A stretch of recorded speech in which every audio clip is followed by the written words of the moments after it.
Əvvəlki videomuzda alkanlar bölməsini 1-dən 60-a kimi işləmişdik. İndi isə 61-dən davam edirik. Demək, etanın xlorlaşmasından bu qədər H-xlor alınıb deyir. Etan molekuluna neçə hidrogen atomu xlorla əvəz olunub. Nə edirik? Deməli, biz bilirik ki, normalda alkanlar xlorlaşanda orada biz neçə mol xlor götürürüksə, məsələn, C2H6 üstə gəlinsin n mol xlor 2 götürürəmsə, buradan alınır C2H deməli 6 çıxılsın n xlor n üstə gəlinsin n mol H xlor belə alınmalıdır. Aha.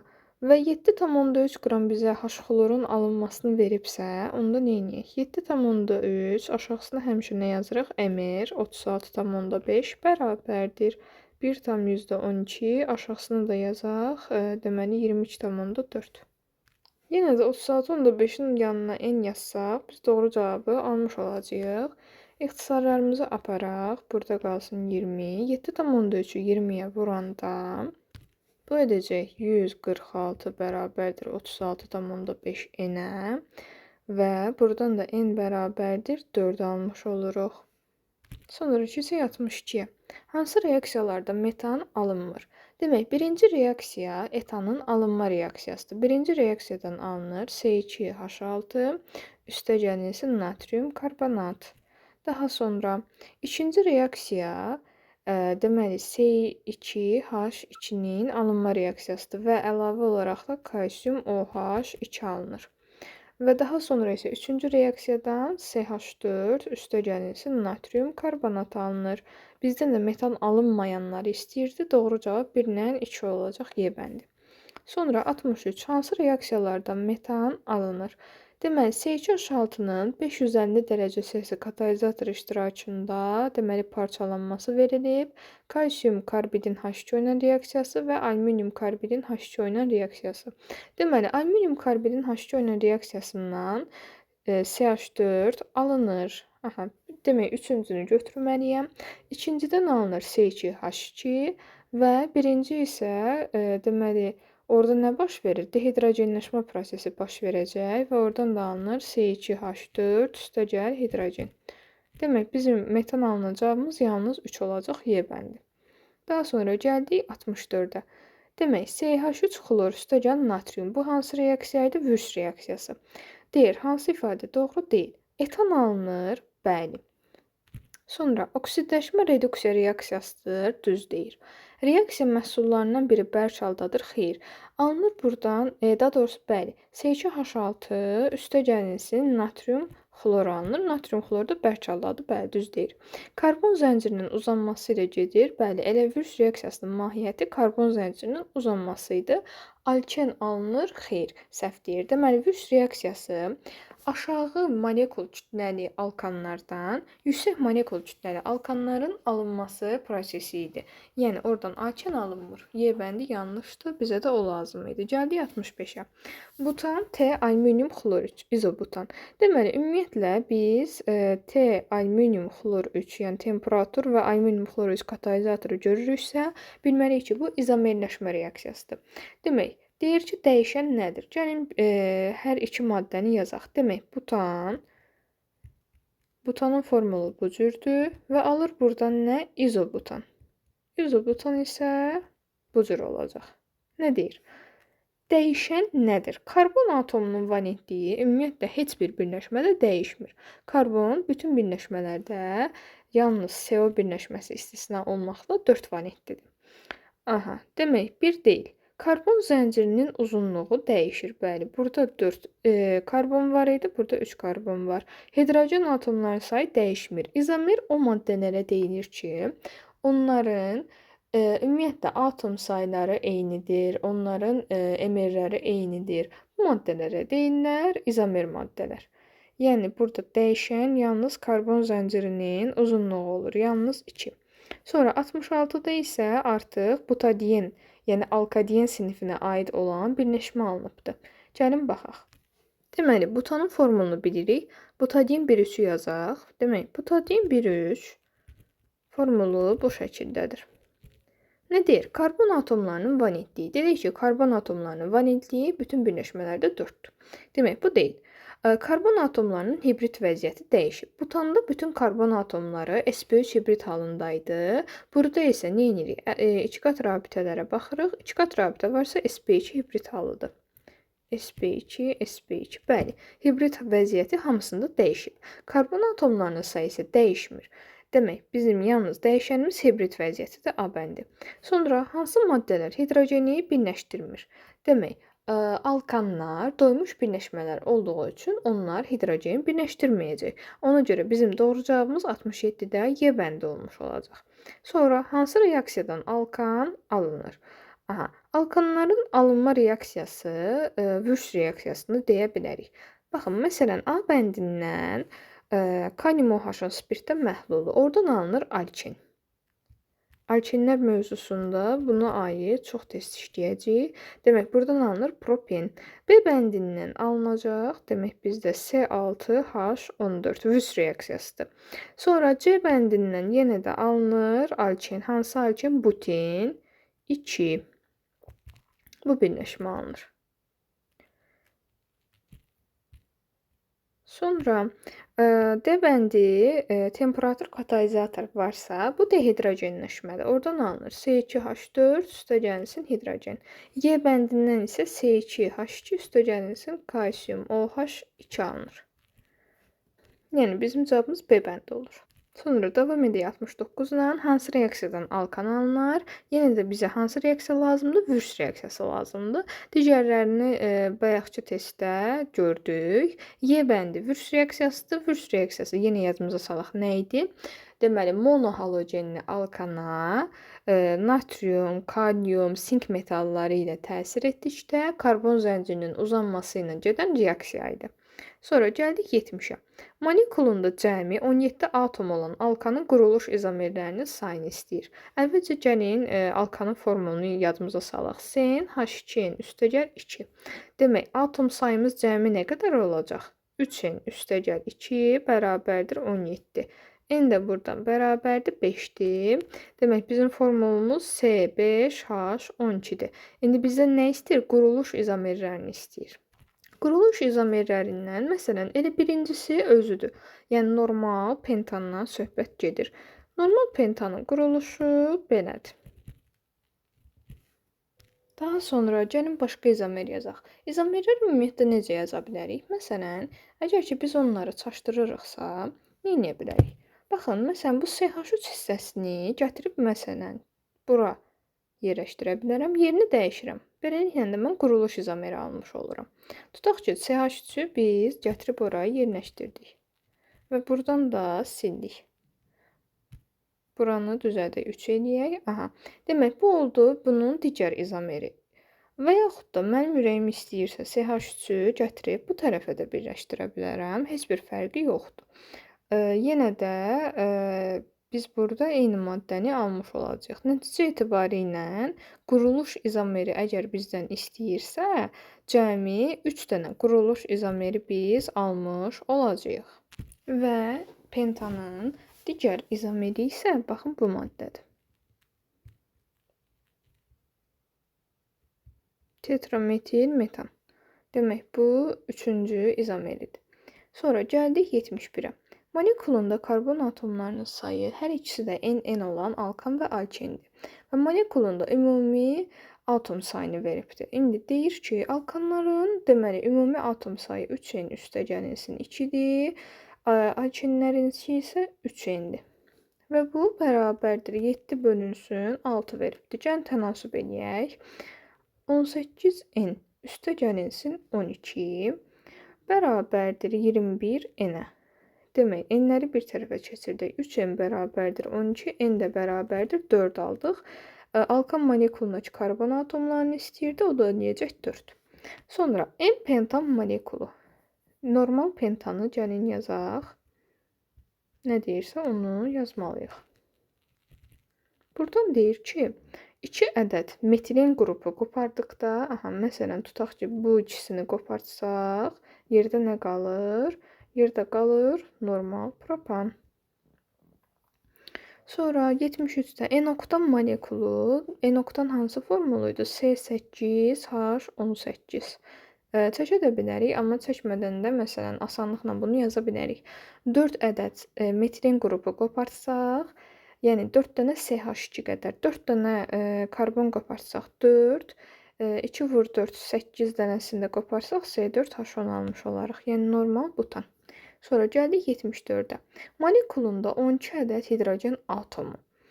Aha, 12 ədəd hidrogen atomu, yəni 2n üstəgəl 2 bərabərdir 12-dirsə, onda n-in 5-dir. Demək, C5H12 molekulundan söhbət gedir və bir ədəd də üçlü karbon atomu olsun. Hə, gəlin onu yazmağa çalışaq. Demək, elə bir şey eləməliyəm ki, burada bir dənə üçlü karbon atomu olsun. Məsələn, tutaq ki, bu maddə ola bilər. Nə istəyir bizdən? Bizdən istəyir ki, bunu səmərəli rasional üsulla adlandıraq. Nə edirdik? Deməli, mərkəzi karbon atomunu seçirəm və kənarlarındakı radikalların adlarını qeyd edirəm. Demək, metil, metil, bu da etil. Dimetil, etil, metan. D bəndə olacaq onda deməli. Sonra gəlir 75-ə. 14 hidrogen atomu deyirsə, demək formulum C6H14-dür. Və bir ədəd dörtlü karbon atomu istəyir. Aha, gəlin biri dörtlünü çəkək. Sonra deməli 5 dənə oldu, mənə lazımdır 6 olsun. Məsələn, bura atıram metil. Beləliklə 6 dənə dediyi karbon sayını tamamlamış oluram. Burada 2 hidrogen atıram. İndi bunu səmərəli üsulla adlandırmağımı istəyir. Yenə də mərkəzi karbon atomunu seçdim. Demək, 3 dənə metilim var. Trimetil, etil, metan. C bəndə oldu. Sonra alkan molekulunun nisbi molekul kütləsi 72-dir. Yəni 14n üstəgəl 2 bərabərdir 72. N də bərabərdir 5. Molekulunda üçlü karbon atomunun sayı 1.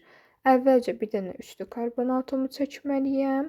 Daha sonra isə bir dənə də metil atım ki, 5 dənə karbona tamamlayım. Nə istəyir bizdən? X maddəsini beynəlxalq nomenklatura ilə adlandıraq. Ən uzun zənciri seçdim. 1, 2, 3, 4. Nömrələdim. 2 metil, butan. Sonra gəldik 77-yə. Yenə də nisbi molekul kütləsini 72 verib. Demək, bu C5H12-dir. Molekulunda ikili karbon atomunun sayı bir dənə olsun. Baxın, elə bu maddə, indicə yazdığımız, elə burada bir dənə ikili var. Baxın, bu. Üçüncü karbon atomu ikilidir. İndi isə bizdən bunu səmərəli üsulla adlandırmamızı istəyir. Səmərəli üsulda nə edirdik? Mərkəzi karbon atomunu seçirdik və kənardakı radikalları ayrı-ayrılıqda qeyd edirik. Deməli, dimetil, etil və sonuncu mərkəziyə də deyirik metan, A bəndi. İndi isə gəldik 78-ə. Demək, qaynama temperaturlarını müqayisə etməliyik. A verilən, deməli, 5 dənə karbonu var. Demək, o normal pentandır. B-də də 5 dənədir, C-də də 5 dənədir. Demək, yadda saxlayırıq ki, karbon atomu, karbon zənciri nə qədər şaxələnərsə, qaynama temperaturu bir o qədər aşağı düşəcək. Ona görə də, baxın, şaxələnmə ən az A-dadır. Ən çox onda qaynama temperaturu 10-dadır. Daha sonra B-dədir və ən azdır C-dədir. A, B, C, A bəndi. Sonra gəldik 79-a. Molekulunda sp3 hibrid orbitalının sayı x-dir. Molekulda sigma rabitələrin ümumi sayı isə y-dir. Gəlin bunu tapmağa çalışaq.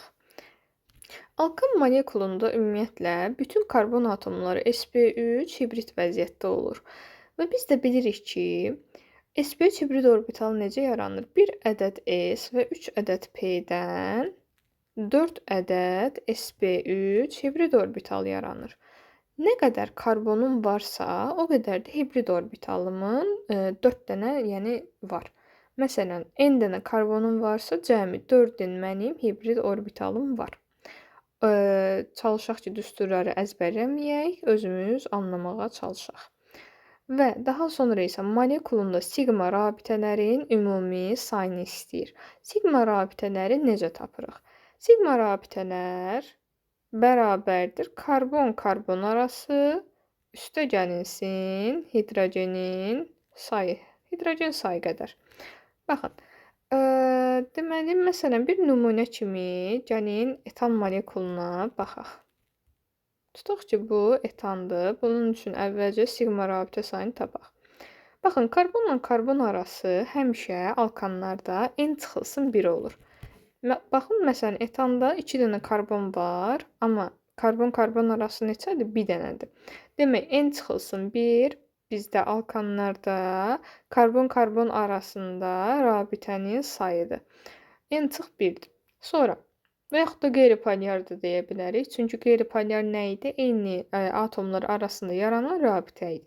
Sonra gəldik karbon-hidrogen arasındakı siqma rabitələrə. O da nəyə bərabər olacaq? Hidrogenin sayına bərabər olacaq təbii ki də. Demək, biri oldu n çıxılsın 1, digəri isə oldu hidrogen sayı da 2n üstəgəl 2. Bu da bərabər olacaq 3n üstəgəl 1-ə. Beləliklə də bu düsturu da tapdıq. Bizdən isə x-lə y-in cəmini istəyir. Yəni 3n üstəgəl 1, üstəgəlin isə 4n. O da eləyəcək 7n üstəgəl 1. Cavabımız C bəndi. Sonra gəldik 80-ə. Deyir ki, karbon-karbon arası siqma rabitə sayı n çıxılsın 2-dir. Biz də bilirik ki, normalda n çıxılsın 1-dir. Əgər n çıxılsın 1 olduqda 14-ün üstəgəlinsin 2 mənim ümumi formulum idisə, n çıx 2-də də x-dir. Belə tənasüblə də tapa bilərik. Və yaxud da biz homoloji sıralarla bağlı bir şey bilirik. Biz bilirik ki, alkanlar homoloji sırada metilin qrupu qədər fərqlənirlər. Məsələn, tutaq ki, metan CH4-dür, daha sonra CH6 etandır. Fərqi yoxdur. Hər biri bir-birindən metilin qrupu qədər fərqlənir. Əgər ki, bizdə n-1 yerinə n-2 yazıbsa, o deməkdir ki, bizim karbon atomumuz bir vahid azalıbdır. Yəni nə qədər? Bir metilin qrupu qədər. Yəni metilin qrupu da MR-in nəyə bərabərdir? 14-ə bərabərdir. Yəni 14-ün üstəgəl 2 mənim n-1-dəki ümumi formulum idisə, n-2 üçün uyğun olan isə ondan 14 çıxmaqla taparıq. O da eləyəcək bizdə 14-dən çıxılsın 12 D bəndi. Sonra 81-də hansı reaksiya zəncirvaridir? Ümumiyyətlə, xlorlaşma reaksiyaları zəncirvari reaksiyalardır. Cavab C bəndi. Daha sonra 82 hansı reaksiya getmir? Bunu soruşur. Y bəndinə baxaq. Y bəndi alkanın üstünə H-xlor gəlməyə çalışır, amma bu getməyəcək. Çünki niyə? Alkanlar doymuş birləşmələrdir. Sonra alkanlarda izomerləşmə reaksiyası zamanı nəyin dəyişdiyini soruşur bizdən. Alkanlarda izomerləşmə zamanı karbon atomlarının valentliyi dəyişmir, həmişə 4 olaraq qalır. Molekul kütləsi dəyişmir. Molekulda atom sayı dəyişmir. Atomlar arasındakı rabitələrin ümumi sayı da eyni qalır, amma karbon atomlarının birləşmə ardıcıllığı təbii olaraq dəyişməlidir. Sonra CnH2n üstəgəl 2 tərkibli qazın 1,12 litrinin kütləsi 2,2-dirsə, gəlin tapaq görək elə 1,12-si əgər ki 2,2-dirsə 22,4-ü nə qədərdir? Gəlin yazaq 2,2, aşağısına da yazaq x və bunları ixtisar aparaq. Və buradan da tapacağım ki, x bərabərdir neçə oldu? 44 oldu. 44 bərabərdir 14-dən üstəgəl 2-dir. Buradan da n bərabərdir 3 olmuş oldu. Sonra gəldik 85-ə. 2 mol karbohidrogenin tam yanmasından 6 mol karbon qazı və 8 mol su əmələ gəlirsə, bu karbohidrogenin molekul formulunu bizdən tapmamızı istəyir. Tutaq ki, 2 mol x karbohidrogenidir və onu yandırırıq. Alınır buradan 6 mol karbon qazı, üstə gəlinsin 8 mol da su. Deməli, biz bunu lap kimyanın ilk anlayışlarından bilirik. 6 mol burada karbon qazı varsa, onda x-imin tərkibində 2 mol da axı. X-imin tərkibində 3 dənə mənim karbonum olmalıdır. Hidrogenimə baxıram. Burada əgər ki 8 vurulsun 2, 16 hidrogenim varsa və bu da 2 moldursa, C3H8 olmalıdır bu da. Nə istəyirdi bizdən? Elə bunun formulunu istəyirdi. O da olacaq C3H8. Sonra gəldik 86-ya. Deyir ki, 22,4 litr etanın yanmasından alınan qədər karbon qazı. Aha. Nə edirik? Bu tip məsələləri iki planlı olduğu üçün müəyyən vergülə qədər, müəyyən hissəyə qədər həll edirik, ondan sonra davam edirik. Gəlin birinci yazaq etanın yanma reaksiyasını. Alınacaq buradan demək karbon qazı üstəgəl su. Atırıq bura 2. Sonra burada neçə ataq? Burada deməli, əgər mən bura 3 atsam, mənim əmsalım onluq kəsirlə alınır. Ona görə gəlin bura 2 ataq, bura ataq 4, burada olsun 6 və demək neçə oldu burada? Burada 7 olsun. Nə deyir? 22,4 litr etanın yanmasından alınan karbon qazı. Həmişə bu tip məsələlər verəndə sizdən karbon qazını məsələn burada soruşursa, onu molla tapmaq daha asan olacaq. 2 vurulsun 22,4-də aşağısına yazırıq. Çünki əmsalı burada neçədir? 2-dir. Bərabərdir. Demək, yazaq x, aşağısında da 4. Karbon qazının əmsalı. İxtisar aparaq və buradan da x olsun 2 mol. Demək, 23,4 litr etanın yanmasından 2 mol karbon qazı alınır. Deyir ki, bunu neçə litr butanın yanmasından almaq olar. İndi nə edirik? Butanı yandırırıq. C4H10 üstə gəlinsin oksigen. Alınacaq buradan deməli CO2 üstə gəlinsin H2O. Yenə də 2 dəfə əmsalları artırmalıyam ki, doğru cavabı ala bilim. Bura ataq 8, bura ataq 10 və neçə oldu burada? 13. 13 də bura düşdü. Deyir ki, necə eləyək ki, 4 mol buradan karbon qazı alaq? Neyiniyək? Yazaq 4, əmsalı neçədir? 8 bərabərdir. Neyinirik? Biz butanın litrini hesablamalıyıq, həcmini. Bərabərdir x, aşağısına da yazaq 2 vurulsun 23,4. Yenə də ixtisarlarımızı aparaq və x-i də tapaq ki, 23,4-dür A bəndi. Sonra gəldik 87-yə. Hansı alkanın 2,2 qramının yanmasından 3,36 litr CO2-yə alınır? Gəlin yazaq. 2,2 qram bizə alkan veribdir. Aşağısına həmişə mütləq şəkildə emer yazırıq. Yəni 14-dən üstə gəlir ki, bərabərdir. Bizə veribdir 3,36 litr CO2. Biz də bilirik ki, həmişə alınan karbon qazı, məsələn, əgər bizim karbohidrogenimizdə n mol karbon varsa, n mol da karbon qazı buradan alınmalıdır. Yəni 23,4-dən mütləq şəkildə yazırıq. İndi nə edirik? İndi yenə ixtisarlarımızı aparıb tənasüb eləyəcəyik. 1,12 ixtisar aparıram. Burada 3 olsun. Burada da olsun 20. İndi nə edək? Vuraq. 20-ni 2,2-yə vuraq. Bu bizdə eləsin, tutaq ki, 44 n bərabərdir. Bu tərəfdə də vursaq, bu da eləyəcək bizdə neçə? 42 n üstə gəlinsin 6. 2 n bərabərdir 6, n də bərabərdir 3. Cavabımız olacaq C3H8. Sonra gəldik 88-ə. Buxarlarının hidrogenə görə sıxlığı 43 olan alkan. Hidrogenə görə sıxlıq deyirsə, yəni hidrogenin emerini bölürük. O zaman neçə olur? 86 olur. Hidrogeni bölüb 43 alıbsa, onu nə etməliyik? Hidrogenə vurmalıyıq. 86 bərabərdir 14-dən üstə gəl 2-yə və buradan da n-i təyin edirik ki, 7-dir. Və formulunu istəyirdi bizdən, daha doğrusu 7 yox 6-dır. C6H14 olur. Sonra 1 mol alkan yandıqda 3 mol karbon qazı alınırsa, onda deməli bu hansı alkandır? C3H8-dir. Burada deyir, neçə dənə karbon hidrogen rabitəsi var. Hidrogenin sayı nə qədərdirsə, o qədər də karbon hidrogen rabitəsi olur. Yəni cavabımız 8 olacaq. Sonra gəldik 3 litr etanı tam xlorlaşdırmaq üçün neçə litr xlor lazımdır? Etanın formulu C2H6-dır. Biz onu əgər tam xlorlaşdırmaq istəyiriksə, bizə 6 mol xlor 2 lazımdır. Və biz də nisbətlərin həcmlə bağlı olan nəyini bilirik? Əlaqəsini bilirik. Əgər bizə 3 litr etan veribsə, bizə deməli tam xlorlaşdırmaq üçün 18 litr xlor 2 lazım olacaq. Sonra gəldik 91-ə. Vüs reaksiyası vasitəsilə alınması mümkün olmayan alkan metandır. Metan heç bir şəkildə Vüs reaksiyasından alına bilməz. Doymuş karbohidrogenin, yəni CH4-dən söhbət gedir. Oksigenə görə nisbi sıxlığı neçədir? CH4-ün nisbi sıxlığını oksigenə görə istəyir. CH4 16-dır, oksigen isə 32-dir. 16-nı 32-yə də böləndə 0,5 düşür.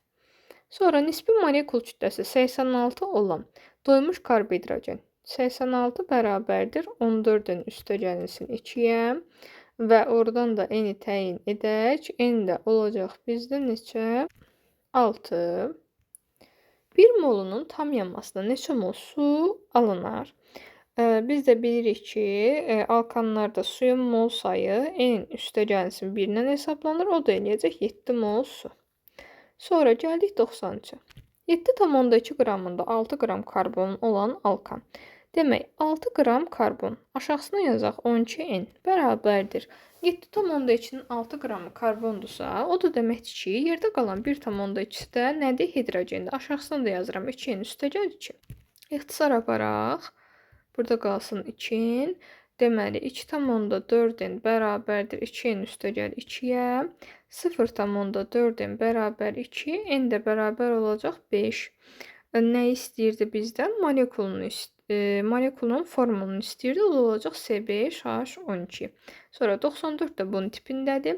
0,2 molunda 2 qram hidrogen var. Onu da baxın 0,2-sində 2 qram hidrogendirsə 1 molunda nə qədərdir? 1 molunda da demək 10 qram hidrogen var. Doymuş karbohidrogen formulu C4H10 olmuş olacaq. Sonra gəldik 95-ə. 82 qram CH3CO natrium. Birinci reaksiyanı yazaq. Reaksiya 1-in 1-ə nisbətində gedir. Üstəgəlsin natrium OH. Alınır buradan CH4 üstəgəlsin natrium karbonat. Nə deyir? 82 qram bizə veribdir CH3CO natrium və 20 qram natrium OH. Baxın, bu yenə də artığa görə məsələ həllidir. Bizə 20 qram natrium OH üçün gəlin tapaq görək nə qədər CH3CO natrium lazımdır. X aşağısını da yazaq 82. Və buradan da təyin edəcəm ki, X bərabərdir 41. Demək, mənə 41 qram CH3CO natrium bəs edir. Amma mənə veribdir 82 qram. Bu da demək ki, yerdə qalan 41 qramı artıq qalıbdır. Yəni, mən artıqla işləməməliyəm. Mən nə ilə işləməliyəm? Natrium OH-la. İndi davam edirəm. Deyir ki, neçə litr qaz alınar? Gəlin tapaq. 20 aşağısında 40 bərabərdir X. Aşağısında da yazırıq 23,4. Və buradan da X-i tapıram ki, 11,2-yə bərabərdir. Gəldik 96. 0,1 mol karbohidrogen tam yandıqda 0,3 mol CO2 və 7,2 qram su alınmışsa 0,1 molundan əgər 0,3 mol karbon qazı alınıbsa 1 molundan da 3 mol karbon qazı alınmışdır. Demək, bunun formulunda 3 dənə karbon var və 7,2 qram su alınıb. Gəlin tapaq bunda. 7,2 aşağısına yazıram 18. Mənə deyir hansı karbohidrogendir? Demir. Bərabərdir. Məsələn, 1x yazaq, fərq etməz. Alınır buradan. Demək, 0,1 aşağısına da yazaq 1. 72 bərabərdir 18 x-ə və buradan da x-i tapıram ki, 4 mol H2O alınıbdır. Əgər 4 mol H2O alınıbsa, bunun alınması üçün mənim gərək 8 dənə hidrogenim olsun ki, 4 mol H2O alınsın. Demək, mənim formulum nədir? C3H8-dir. Gəldik 97-yə. Hansı karbohidrogenin 3 molunun 15 mol oksigende tam yanmasından 9 mol CO2 alınır deyir. Bunu təyin etmək üçün nə etməliyik? Bizə lazımdır, deməli 3 molundan 9 mol CO2 alınsın. Bu deməkdir ki, bunun molekulda 3 dənə karbon var. Demək, deyilən Y getdi. Bizə o lazım deyil. Sonra C3H, məsələn, X yazaq. Üstə gəlinsin 15 mol oksigen, alınsın buradan 3 mol CO2, üstə gəlinsin. Nə qədərsə, məsələn, H2O. Gəlin tapaq. 15 mol oksigen, yəni 30 ədəd oksigen atomu buradadır. Demək, burada, daha doğrusu burada 9 olmalıydı. 9 mol CO2 veribdir. 9 vurulsun 2, 18 edir. 30-dan 18 çıxanda yerdə qalacaq 12. Onda mən burada 12 atmalıyam. Əgər mən buraya 12 atmışamsa, onda buradan mən x-i təyin edə bilərəm. Burada 24 dənədirsə, onda mənim x-im gərək 8 olsun ki, dediyi cavabla uyğun gəlsin. C3H8 olmalıdır formulum. Gəldik 98-ə. 2,3 dimetil butanın izomeri. Bunu tapmağın çox qısa bir yolu var. 2,3 dimetil butan. Gəlin çəkək bunu. Və yaxud da şifahi də yazmaq olar. Necə yazmaq olar? Məsələn, butanda 4 karbon var. Dimetil deyirsən, metildə 1 dənədir, 2 dənə metildə də 2 dənədir. Demək, bu molekulumda cəmi mənim 6 dənə karbonum var. 6 dənə karbon olan mənə başqa bir maddə lazımdır ki, mən onu təyin edim. Baxın, cavablarda məsələn 2, 3 dimetil pentan. Burada 7 dənədir. Sonra C bəndində heptan 7 dənədir. Dimetil pentan 7 dənədir. N-pentan 5 dənədir. Amma B bəndində 2 metil pentanda 6 dənə karbon var. Demək, mənim doğru cavabım B bəndi olacaq. Sonra gəldik 99-a. Vürs reaksiyasında nə dəyişir? Hidrogenin atomunun oksidləşmə dərəcəsi, karbon atomunun oksidləşmə dərəcəsi, yoxsa karbon atomlarının hibridləşmə vəziyyəti? Karbon atomunun hibridləşmə vəziyyəti heç bir halda dəyişmir. Hidrogenlərin də ümumiyyətlə oksidləşmə dərəcəsi dəyişməyəcək. Həmişə -1 olaraq qalır. Amma karbon atomlarının oksidləşmə dərəcəsi dəyişir. Məsələn, elə bayaq yazdığımız maddəyə baxaq. Baxın, burada hidrogen -1 oksidləşmə dərəcəsi göstərir. Onda karbon burada müsbət 3-dür. Burada müsbət 1-dir və yaxud da burada da yenə müsbət 3-dür. Yəni, karbonun oksidləşmə dərəcəsi dəyişə bilir. Burada cavabımız yalnız 2 olacaq. Gəldik bir də 100-ə. Deyir ki, hansı reaksiya doğru deyil. Demək, neyinləməyə çalışıb? Gəlin baxaq. S5H12 üstəgəlsin H2. S5H14 ola bilər. Daha doğrusu yox, ola bilməz. Çünki S5H12 özü doymuş birləşmədir, yəni alkandır. Alkanları biz birləşmə reaksiyasına daxil edə bilmirik. A variantı yanlış cavab.